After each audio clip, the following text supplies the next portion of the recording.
السلام علیکم ورحمۃ اللہ وبرکاتہ۔ نحمده ونصلی علی رسولہ الکریم۔ رب اشرح لی صدری ویسر لی امری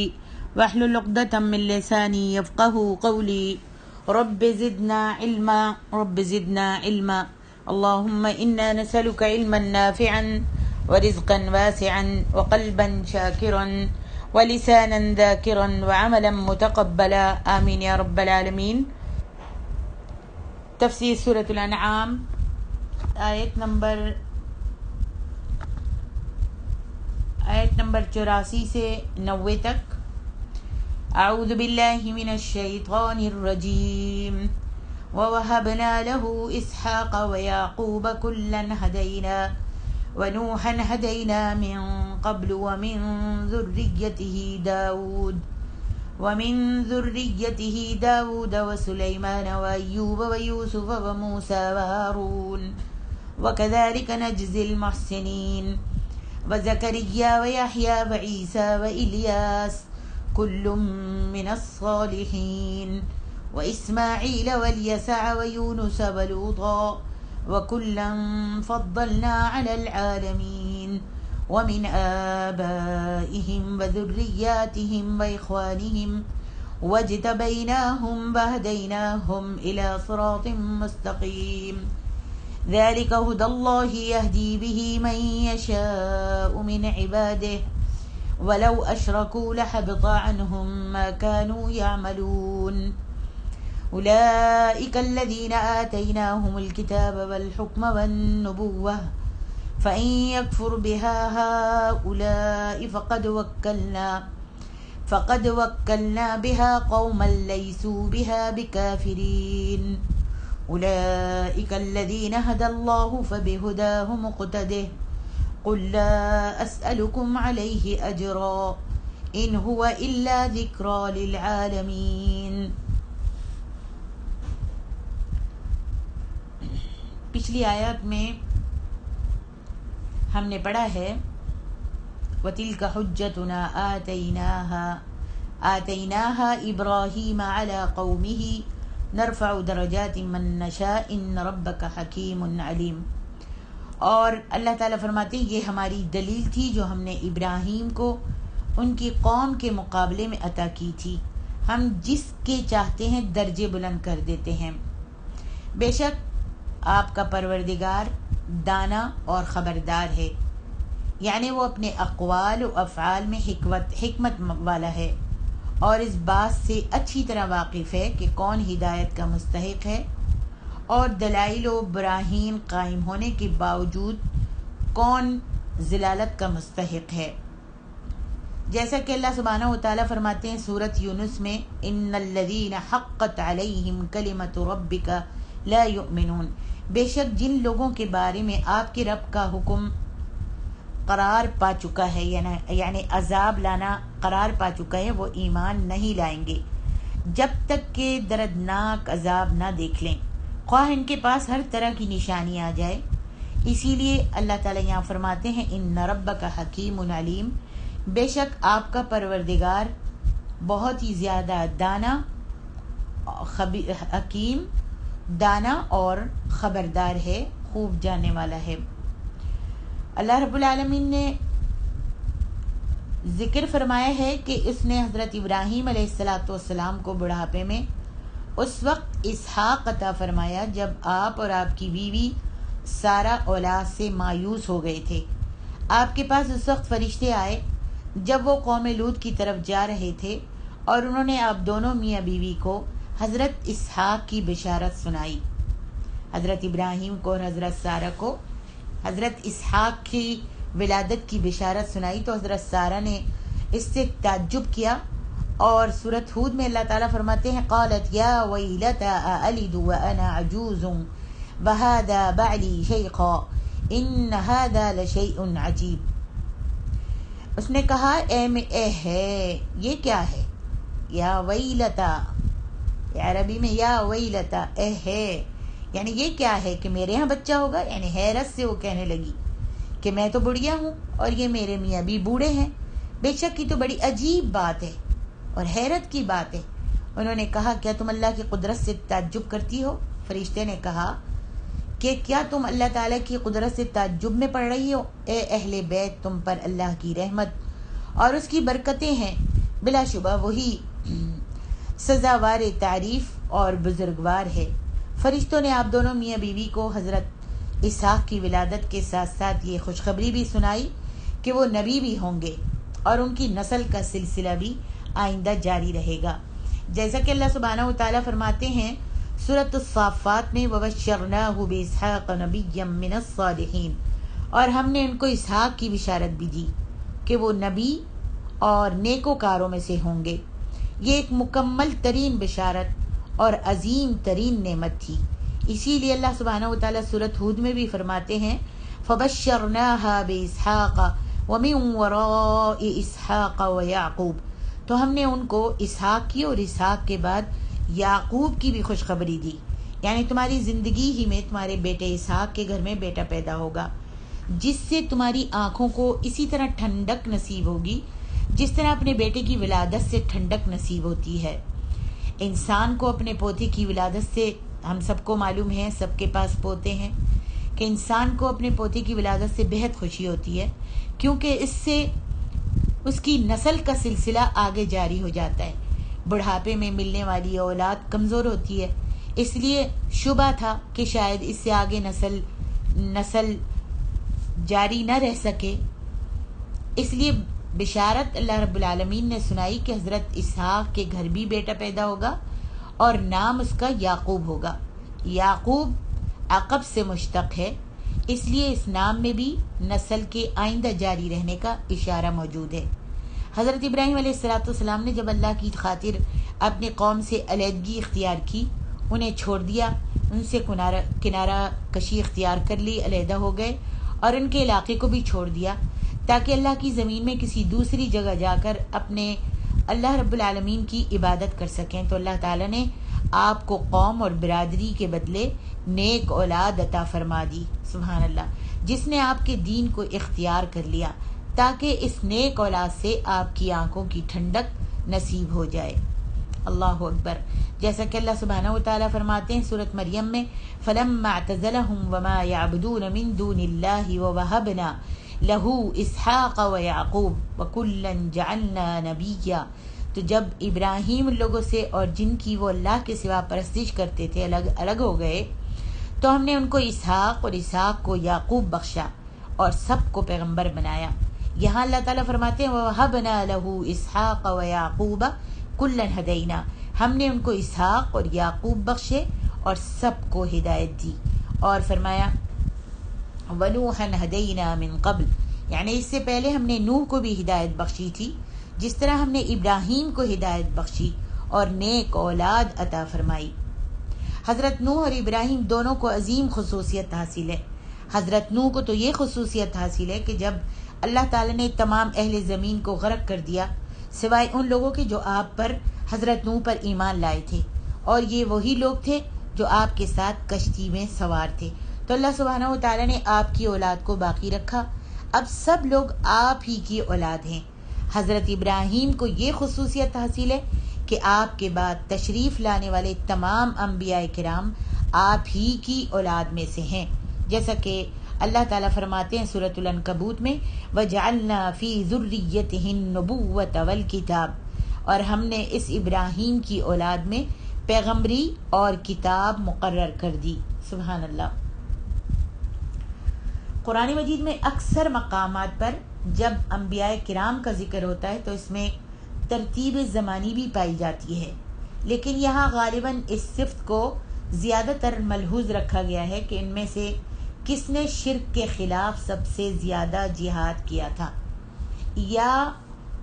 یا بعض دوسری صفات کو ملحوظ رکھا گیا ہے، تو ان میں سے سر فہرست حضرت ابراہیم علیہ السلام کا ہی ذکر کیا، جنہیں اللہ سبحانہ و تعالیٰ نے اسی صفت کی بنا پر امتن قانتا فرمایا اور اپنا دوست بنایا۔ پھر حضرت ابراہیم پر انعامات کا ذکر کرتے ہوئے فرمایا کہ ان کے بیٹے اسحاق اور پھر ان کے بیٹے یعقوب کو نبوت سے سرفراز فرمایا اور آئندہ کے لیے نبوت انہی کی اولاد سے مختص کر دی۔ اس کے بعد حضرت نوح کا ذکر فرمایا، جنہوں نے 950 سال کا طویل عرصہ شرک کے خلاف ہی جہاد میں گزارا تھا، حالانکہ ان کا زمانہ حضرت ابراہیم سے بہت پہلے کا ہے۔ ان پر انعام یہ ہوا کہ ان کے بعد نبوت آپ کی اولاد میں مختص ہو گئی تھی۔ پھر اس کے بعد حضرت داؤد اور ان کے بیٹے حضرت سلیمان علیہ السلام کا ذکر فرمایا، جنہیں نبوت کے علاوہ حکومت بھی عطا ہوئی تھی اور انہوں نے شرک کے زور کو توڑا تھا۔ پھر حضرت ایوب کا ذکر کیا، جنہوں نے اس حق و باطل کی کشمکش میں کمال صبر کا مظاہرہ کیا، حتیٰ کہ اللہ سبحانہ و تعالی نے انہیں انا وجدناہ صابرا کا خطاب دیا۔ اور حضرت یوسف علیہ السلام کے صبر کی تعریف نبی علیہ السلام نے بھی فرمائی۔ آپ 7 سال بے قصور قید میں پڑے رہے۔ پھر جب شاہ مصر کی طرف سے بلاوا آیا تو آپ نے قاصد سے کہا کہ پہلے بادشاہ سے پوچھو کہ ان عورتوں کا کیا حال ہے جنہوں نے مجھ پر الزام لگایا تھا۔ نبی علیہ السلام نے فرمایا کہ اگر میں اتنی مدت قید میں پڑا ہوتا تو قاصد سے کچھ کہے بغیر ہی اس کے ساتھ ہو لیتا، یعنی جب قاصد بلانے کے لیے آیا تھا تو اتنی مدت قید میں پڑے ہونے کے بعد میں جب قاصد آیا تھا فوراً ہی اس کے ساتھ باہر نکل جاتا۔ یہ بخاری کی حدیث ہے۔ اللہ تبارک و تعالیٰ نے انہیں بھی حکومت عطا فرمائی تھی، حضرت یوسف کو حکومت عطا فرمائی تھی۔ اور ایک حدیث میں آتا ہے کہ صحابہ نے آپ صلی اللہ علیہ وسلم سے پوچھا کہ سب سے مکرم کون ہے؟ نبی علیہ السلام نے فرمایا یوسف، جو خود بھی نبی تھے، ان کا باپ بھی نبی تھا، دادا بھی نبی تھا، اور پر دادا حضرت ابراہیم بھی نبی تھے۔ اس کے بعد موسیٰ اور ہارون کا ذکر فرمایا۔ موسیٰ کلیم اللہ تھے اور انہی کی درخواست پر حضرت ہارون کو نبوت ملی تھی تاکہ صدیوں سے بگڑے ہوئے بنی اسرائیل کو راہ راست پر لانے کے لیے ان کا ہاتھ بٹائیں۔ انہوں نے بھی ساری زندگی بنی اسرائیل کے ہاتھوں تکلیفیں ہی اٹھائیں۔ پھر اس کے بعد حضرت زکریا، یحییٰ اور عیسیٰ کا ذکر فرمایا۔ ان میں سے 2 کو تو بنی اسرائیل نے دعوت حق دینے کی، توحید پھیلانے کی پاداش میں قتل کروا دیا تھا، اور تیسرے حضرت عیسیٰ علیہ السلام کو صلیب پر لٹکوانے کی کوشش کی۔ پھر حضرت الیاس، اسماعیل اور حضرت یسع، یونس اور لوط کا ذکر فرمایا۔ پھر جب سب انبیاء کے متعلق ایک یکساں تبصرہ فرمایا، سب کا ایک ساتھ تبصرہ فرمایا۔ یہ فرمایا کہ یہ سب لوگ کیا تھے؟ یہ سب لوگ صالح تھے۔ اللہ اکبر۔ وزکریا ویحییٰ وعیسیٰ والیاس کل من الصالحین واسماعیل والیسع ویونس ولوطا۔ یہ سب کیا تھے؟ صالح تھے، نیک تھے، اور اپنے اپنے وقت میں تمام اقوام عالم اور افراد سے افضل تھے۔ وَكُلًّا فَضَّلْنَا عَلَى الْعَالَمِينَ، اس لیے کہ انہوں نے شرک کے خلاف جہاد کیا اور توحید کا بول بالا کرنے کے لیے اور دعوت توحید کی خاطر، دعوت حق کی خاطر بہت تکلیفیں اٹھائی تھیں۔ وَكُلًّا فَضَّلْنَا عَلَى الْعَالَمِينَ، یہ سب انبیاء یعنی 18 انبیاء کا ان آیات میں ذکر آیا ہے۔ 18 رسولوں کا، 18 پیغمبروں کا ذکر آیا ہے۔ سب صالح لوگ تھے، نیک لوگ تھے۔ اور اس اگلی آیت میں فرمایا کہ ان میں ہر ایک کو ہم نے تمام اقوام عالم پر فضیلت دی تھی۔ وَكُلًّا فَضَّلْنَا عَلَى الْعَالَمِينَ، تمام قوم پر، عالم کی تمام قوموں پر فضیلت دی تھی۔ قرآن مجید کی ان تصریحات سے انبیاء کی کمال عصمت ثابت ہوتی ہے۔ بالفاظ دیگر یہ تمام انبیاء معصوم عن الخطا تھے، جبکہ بائبل ان انبیاءوں میں سے کئی انبیاء کی سیرت کو داغدار کر کے پیش کرتی ہے۔ اس مقام پر اللہ سبحانہ و تعالی نے 18 انبیاء اور رسول کا ایک دفعہ ایک جگہ ذکر فرمایا، اور قرآن میں کل 27 انبیاء اور رسول کا ذکر آیا ہے۔ ان میں سے حضرت لقمان کی نبوت اختلافی ہے، اور جن انبیاء کا یہاں ذکر نہیں آیا وہ یہ ہیں: حضرت آدم علیہ السلام، حضرت ادریس، ہود، صالح، شعیب، ذوالکفل اور محمد صلی اللہ علیہ وآلہ وسلم۔ اور جن 18 انبیاء کا ذکر آیا ہے، جن 18 انبیاء کا ذکر آیا ہے ان کو اللہ تعالیٰ نے ایک جگہ جمع کر کے سب کا ذکر فرما دیا ہے۔ اور ان 18 نبیوں کے ذکر جو ہیں قرآن مجید میں آپ جا بجا آپ ان کے قصے پڑھتی جائیں گی اور پڑھ رہی ہیں انشاءاللہ اور پڑھتی جائیں گی۔ یہاں اللہ سبحانہ و تعالیٰ فرماتے ہیں کہ وَمِنْ آبَائِهِمْ وَأَزْوَاجِهِمْ وَذُرِّيَّاتِهِمْ، ان سب انبیاء کی جماعت کے علاوہ ہم نے ان کے آبا و اجداد، آل و اولاد اور ان کے بھائیوں میں سے بھی بہت سے لوگوں کو راہ راست کی طرف ہدایت سے مستفید فرمایا تھا۔ اور اس ہدایت میں قابل ذکر بات یہ ہے کہ وہ توحید پرست تھے اور شرک سے سخت بیزار تھے، کیونکہ شرک ایسی بری بلا ہے کہ اگر ان نبیوں کا جن کا ذکر اللہ تعالیٰ نے کیا ہے، اگر فرمائے کہ یہ بھی شرک کرتے، اگر یہ پیغمبر جن کا ذکر فرمایا ہے 18 پیغمبروں کا اگر یہ بھی شرک کرتے تو میں ان کے سب اعمال برباد کر دیتا۔ یہ بات بغرض تسلیم اور دوسروں کے لیے شدید تنبیہ کے طور پر بیان کی گئی ہے۔ یہ جو اللہ تعالیٰ نے کہا ہے کہ یہ سب بھی اگر شرک کرتے تو ان کے بھی سب اعمال برباد ہو جاتے، تو یہاں پر اللہ تعالیٰ ہم سب کے لیے، امت محمد اور سب کے لیے اللہ تعالیٰ تنبیہ کے طور پر یہ بیان کر رہے ہیں، ورنہ انبیاء سے شرک کا صدور ہونا، انبیاءوں سے شرک کرنا ناممکنات میں سے ہے۔ انبیاء کی تو بعثت کا مقصد ہی یہ ہوتا ہے کہ شرک سے لوگوں کو روکا جائے، شرک کو دنیا سے ختم کیا جائے اور بندوں کا براہ راست اللہ سبحانہ و تعالیٰ سے تعلق جوڑے۔ انبیاء تو آتے ہی اس لیے ہیں، اور جب دنیا بگڑتی جاتی ہے، قوموں میں جب بگاڑ پیدا ہوتا ہے، اسی وقت اللہ تبارک و تعالیٰ پیغمبر نازل فرماتے ہیں، اور پیغمبر اپنے ساتھ توحید کا پیغام لے کر آتے ہیں، شرک سے بچانے کے لیے اور توحید کی دعوت دینے کے لیے۔ آگے ارشاد ربانی ہے، اولئک الذین ھدی اللہ فبہداہ مقتدہ، اولئک الذین ھدی اللہ فبہداہ مقتدہ، قل لا اسألکم علیہ اجرا،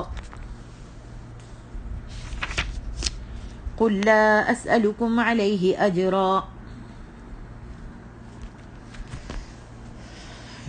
یہاں پہ اللہ سبحانہ و تعالیٰ فرماتے ہیں، ایک آیت پیچھے چھٹ گئی مجھ سے، سوری، فرمائے اولئک الذین آتیناہم الکتاب والحکم والنبوۃ فإن یکفر بها ہؤلاء فقد وکلنا بها قوما لیسوا بها بکافرین۔ یہاں پہ اللہ تبارک و تعالیٰ ارشاد فرماتے ہیں، یہ وہ لوگ تھے جن کو ہم نے کتاب اور حکم شریعت اور نبوت عطا فرمائی تھی، ہم نے ان پر یہ انعامات فرمائے اور یہ ہماری طرف سے بندوں پر رحمت اور مخلوق کے ساتھ لطف و کرم تھا۔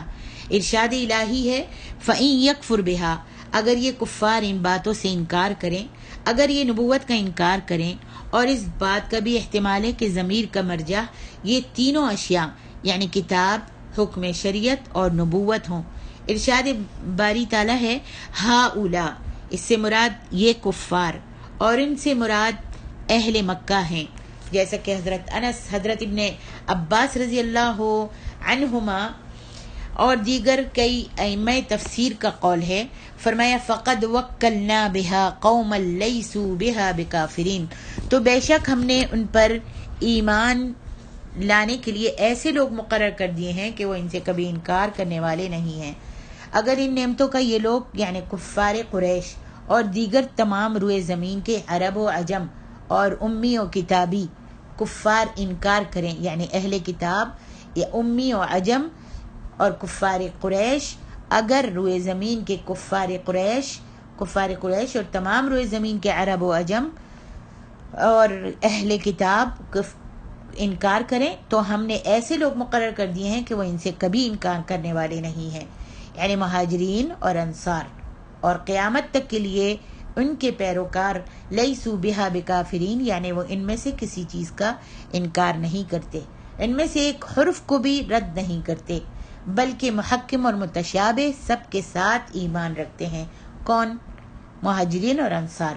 سبحان اللہ۔ اللہ تعالیٰ سے دعا ہے کہ وہ اپنے فضل و کرم اور لطف و احسان سے ہمیں بھی اپنے ان بندوں میں سے بنا لے یا رب العالمین۔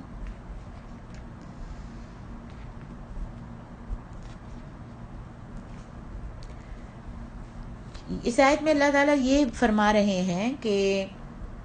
اولئک الذین آتیناہم الکتاب والحکم والنبوۃ، یہ سارے انبیاء جن کا ذکر اللہ تعالیٰ نے 18 نبیوں کا جو ذکر کیا ہے، ان انبیاء کو 3 چیزیں عطا کرنے کا ذکر فرمایا ہے۔ ایک کتاب یعنی اللہ تعالیٰ کی طرف سے منزل من اللہ ہدایت نامہ، دوسرے حکم سے مراد اللہ کی کتاب کا صحیح فہم، کتاب والحکمہ، حکم سے مراد اللہ کی کتاب کا صحیح فہم اور ان پر عمل کرنے کا طریقہ کار کس طرح ہونا چاہیے، اور اس ہدایت کو عملی زندگی پر منتخب کرنے کی صورتیں اور مختلف نزاعات اور مقدمات میں صحیح قوت فیصلہ کی استعداد، اور نبوت سے مراد اس ہدایت الہی کے مطابق لوگوں کی رہنمائی ہے۔ یعنی ہم نے ان نبیوں کو ان 3 چیزوں سے، ان 3 انعامات سے نوازا تھا۔ ایک تو کتاب جو اللہ کی طرف سے اترتی ہے اور اس میں ہدایت نامہ ہے، جو اس کتاب کو پڑھتے ہیں تو اس سے ہدایت حاصل کرتے ہیں، اور دوسرا جو ہے والحکمہ، حکم سے مراد اللہ کی کتاب کا صحیح فہم، صرف کتاب کو پڑھتے ہی نہیں بلکہ اس کا فہم بھی، اس پر تدبر بھی کرتے ہیں، اس کو سمجھنے کی کوشش بھی، اور پھر ان پر صرف کوشش ہی نہیں، تدبر کرتے ہیں اور پھر اس پر عمل کرنے کا طریقہ کار بھی لوگوں کو سمجھاتے ہیں، اور اس ہدایت کو عملی زندگی پر منطبق کرنے کی صورتیں اور ادھر ادھر کے جھگڑات اور مقدمات میں تدبر کر کے اس پر عمل خود بھی کرتے ہیں اور لوگوں کی بھی رہنمائی کرتے ہیں، اور جب کوئی جھگڑا یا کوئی مقدمات ہوتے ہیں تو اس کا فیصلہ جو ہے وہ بھی کرتے ہیں حکمت کے ساتھ، تدبر کر کے حکمت کے ساتھ اس کو نبھانے کی، اس کو پورا کرنے کی، ان کو لوگوں کو سمجھانے کی کوشش کرتے ہیں۔ والنبوت، اور نبوت سے مراد اس ہدایت الہی کے مطابق لوگوں کی رہنمائی ہے۔ آگے ارشاد ربانی ہے فَإِن يَكْفُرْ بِهَا هَؤُلَاءِ فَقَدْ وَكَّلْنَا بِهَا قَوْمًا لَيْسُوا بِهَا بِكَافِرِينَ، اگر یہ لوگ ایمان نہیں لاتے تو نہ لائیں، ان کی جگہ اللہ سبحانہ وتعالی نے اپنے ایسے بندے پیدا کر دیے ہیں جو ہماری نعمتوں کے قدردان ہیں، حق کو بھی تسلیم کرتے ہیں۔ یہ کون ہیں؟ مہاجرین اور انصار، اور کسی ہدایت کی بات سے منہ نہیں موڑتے۔ ایسے ہی لوگ انبیاء کے حقیقی متبعین اور ان کے جانشین ہوتے ہیں، جیسا کہ نبی علیہ السلام کے متبعین تھے مہاجرین اور انصار، اور یہ مہاجرین اور انصار کی یہی صفات تھیں۔ آگے ارشاد ربانی ہے اولئک الذین ھداھم اللہ فبہداہ مقتدہ قل لا اسألکم علیہ اجرا ان هو الا ذکری للعالمین، یعنی تمام انبیاء کا دین یا دستور اساسی ایک ہی رہا ہے، تمام انبیاء کا دین یا دستور اساسی ایک ہی رہا ہے، جیسے توحید پرستی،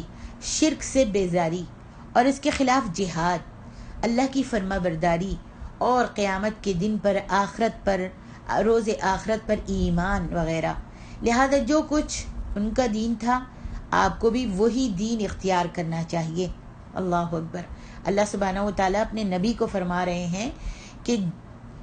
جو کچھ ان کا دین تھا، جو پیغمبروں کا ذکر کیا گیا ہے، جو کچھ اساسی ان کا دین تھا، توحید پرستی، شرک سے بیزاری اور اس کے خلاف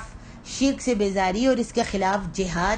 اللہ کی فرما برداری اور قیامت کے دن پر ایمان لانا، جو کچھ ان کا دین تھا آپ کو بھی وہی دین اختیار کرنا چاہیے۔ اسی ہدایت کی اتباع کیجیے، اور شریعت ہر نبی کو الگ الگ اس کے زمانے کے احوال، ظروف کے مطابق دی گئی ہے۔ اس آیت سے ایک اور اہم بات کا پتہ چلتا ہے، اور وہ یہ ہے کہ جو حکم کسی بھی نبی کی شریعت میں مذکور ہو اور اللہ سبحانہ و تعالیٰ نے یا رسول اللہ صلی اللہ علیہ وسلم نے وہ حکم بیان کرتے وقت اس پر نکیر نہ فرمائی ہو، اس کو منع نہ کیا ہو، وہ حکم امت محمدیہ کے لیے بھی واجب الاتباع ہوگا۔ جب نبی علیہ السلام نے جو کسی بھی نبی کی شریعت میں کوئی بھی حکم آیا ہو اور اس کو اللہ تعالیٰ نے اور اس کے رسول نے منع نہ کیا ہو تو وہ حکم امت محمدیہ کے لیے یعنی ہمارے لیے بھی واجب الاتباع ہوگا، ہم کو بھی اس کی پیروی کرنی ہوگی، اس کو ماننا ہوگا۔ قرآن مجید میں اس کی مثال اعضاء و جوارح کا قصاص ہے، قصاص اعضاء و جوارح کا قصاص ہے۔ بنی اسرائیل کو یہ حکم دیا گیا تھا کہ آنکھ کے بدلے آنکھ، ناک کے بدلے ناک، کان کے بدلے کان، دانت کے بدلے دانت، اور اسی طرح زخموں کا بھی ویسا ہی قصاص ہوگا، بدلہ دیا جائے گا۔ یہ کس میں تھا؟ بنی اسرائیل کو یہ حکم دیا گیا تھا۔ یہ تورات کا حکم ہے، تورات میں یہ حکم تھا، جسے قرآن مجید نے سورۃ مائدہ کی آیت نمبر 45 میں بیان فرمایا ہے، اور اس پر اللہ اور اس کے رسول نے نکیر نہیں فرمائی، یعنی منع نہیں کیا۔ آج بھی یہ حکم امت محمدیہ کے لیے بھی قابل اتباع ہے، اور نبی علیہ الصلوۃ والسلام نے اس حکم کے مطابق دانت کے مقدمات کا فیصلہ فرمایا۔ اسی طرح تورات میں شادی شدہ زانی اور زانیہ کو سنسار کرنے کا حکم تھا۔ تورات میں شادی شدہ اگر زنا کر لیتے ہیں تو ان دونوں کو سنسار کرنے کا حکم تھا۔ آپ کے پاس ایک ایسے ہی شادی شدہ یہودی اور یہودن کا مقدمہ لایا گیا تو آپ نے ان کے سنسار کرنے کا حکم دیا، اور ساتھ ہی یہ بھی فرما دیا، اے اللہ، سب سے پہلے میں تیرے اس حکم کو زندہ کرتا ہوں جسے ان یہود نے مردہ کر دیا تھا۔ اور اس کی تفصیل مزید سورۃ مائدہ میں آپ پڑھ چکی ہیں۔ مائدہ کی آیت نمبر 44 میں اور 82 یعنی 82 میں آپ پڑھ چکی ہیں۔ اور آپ صلی اللہ علیہ وسلم نے بجائے نکیر کے اس حکم کو زندہ کرنے کی تحسین فرمائی، یعنی یہ حکم جو تھا زانی شادی شدہ جو مرد اور عورت زنا کرے اس کو سنسار کر دیے جائے، تو نبی علیہ الصلوۃ والسلام نے اور اللہ رب العالمین نے اس کی نکیر نہیں فرمائی، اور اس کے بارے میں کوئی دوسرا حکم نازل نہیں ہوا، اور نبی علیہ الصلوۃ والسلام نے اس حکم کو زندہ کرنے کی تحسین فرمائی۔ تو یہ رجم کا حکم امت محمدیہ کے لیے بھی واجب الاتباع ہوا، اور احادیث رسول صلی اللہ علیہ وسلم نے اس کی بہت سی مثالیں مل جاتی ہیں۔ اس سے معلوم ہوا کہ آپ کی رسالت بھی تمام اقوام عالم کے لیے اور قیامت تک کے لیے ہے، قیامت تک کے لیے ہے، اور یہ قرآن بھی اسی طرح سب لوگوں کے لیے کتاب ہدایت ہے، فَبِهُدَاهُ مُقْتَدِهْ، قیامت تک کے لیے ہے، اور یہ قرآن بھی اسی طرح سب لوگوں کے لیے کتاب ہدایت ہے۔ اس کے بعد نہ نبی یا رسول کوئی آنے والا ہے، اور نہ ہی اللہ کی طرف سے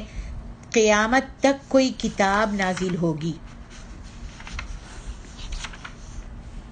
اللہ سبحانہ و تعالیٰ نے اپنے عبد الرسول حضرت محمد صلی اللہ علیہ وسلم کو مخاطب کرتے ہوئے اس میں فرمایا ہے کہ اولئک، یہ وہ لوگ ہیں، یعنی جن نبیوں کا ذکر کیا گیا ہے، یہ سارے پیغمبر اور ان کے وہ آبا و اجداد، اولاد اور بھائی جن کی ان کی طرف نسبت کی گئی ہے، الذین ھدی اللہ، جن کو اللہ نے ہدایت دی تھی، یہی لوگ ہیں جو اہل ہدایت ہیں، ان کے سوا اور لوگ اہل ہدایت نہیں ہیں۔ فَبِہُدَاهُ مُقْتَدِهْ، یعنی انہی کی اقتداء اور اتباع کیجیے۔ یہ حکم نبی علیہ الصلوۃ والسلام کے لیے ہے، اور آپ امت کے لیے جو شریعت بیان کرتے اور اسے حکم دیتے ہیں تو آپ کی امت آپ کی تابع فرمان ہے، آپ اس کی اقتداء اور اس کی اتباع کیجیے، اور پھر آپ کے ساتھ ہی آپ کی امت کے لیے بھی یہی حکم ہے کہ وہ آپ کی تابعداری کریں۔ امام بخاری رحمہ اللہ نے اس آیت کی تفسیر میں بیان کیا ہے کہ مجاہد رحمہ اللہ نے حضرت ابن عباس رضی اللہ عنہما سے پوچھا کیا سورۃ صاد میں سجدہ ہے؟ تو انہوں نے فرمایا ہاں۔ پھر انہوں نے وَوَهَبْنَا لَهُ إِسْحَاقَ وَيَعْقُوبَ سے لے کر فَبِهُدَاهُ مُقْتَدِهْ آیات تلاوت فرمائی، اور فرمایا وہ بھی انہی میں سے ہیں۔ مجاہد سے ایک دوسری روایت میں بھی یہ مروی ہے کہ میں نے حضرت ابن عباس رضی اللہ عنہما سے آیت کی تفسیر کے بارے میں پوچھا، تو فرمایا کہ تمہارے نبی بھی ان لوگوں میں سے ہیں جن کو ان کی اقتداء کرنے کا حکم دیا گیا ہے، یعنی جو حکم اللہ تبارک و تعالی نے اپنے پیغمبروں کو دے کر بھیجا تھا، جو 18 پیغمبروں کو دے کر بھیجا تھا، اور وہ اساسی جو تھا وہ توحید تھی اور شرک سے باز رہنا تھا، تو نبی علیہ الصلوۃ والسلام کو بھی یہی حکم دیا گیا کہ ان لوگوں میں سے ان کی اقتداء کا آپ کو بھی حکم دیا گیا. ارشاد الہی قل لا اسألکم علیہ اجرا، کہہ دیجئے کہ میں تم سے اس قرآن کا صلہ نہیں مانگتا، یعنی تم تک قرآن پہنچانے کی میں تم سے کوئی اجرت طلب نہیں کرتا. اللہ اکبر، کوئی مزدوری طلب نہیں کر رہا قرآن سنانے کا. میں تمہارے ساتھ وقت گزارتا ہوں، تم کو ہدایت کے راستے دکھاتا ہوں، بتاتا ہوں، تم کو اللہ تعالیٰ کی جنت کی خوشخبریاں دیتا ہوں، جہنم سے تم کو ڈراتا ہوں اور توحید بیان کرتا ہوں. تو یہ سارے کام کرنے کا میں تم سے کوئی بھی صلہ نہیں مانگتا، کوئی بھی اجرت نہیں مانگتا، اور نہ تم سے میرا کسی بھی قسم کا کوئی مطالبہ ہے. اس کے علاوہ بھی میں تم سے کچھ نہیں مانگتا. ان هو الا ذکریٰ للعالمین، یہ تو جہاں کے لوگوں کے لیے محض نصیحت ہے. یہ صرف تمام لوگوں کے لیے، جہان کے لیے محض نصیحت ہے، تاکہ وہ اس سے نصیحت حاصل کریں اور اندھے پن کے بجائے ہدایت، سرکشی کے بجائے رشد و بھلائی، اور کفر کے بجائے ایمان کی دولت کو حاصل کر لیں.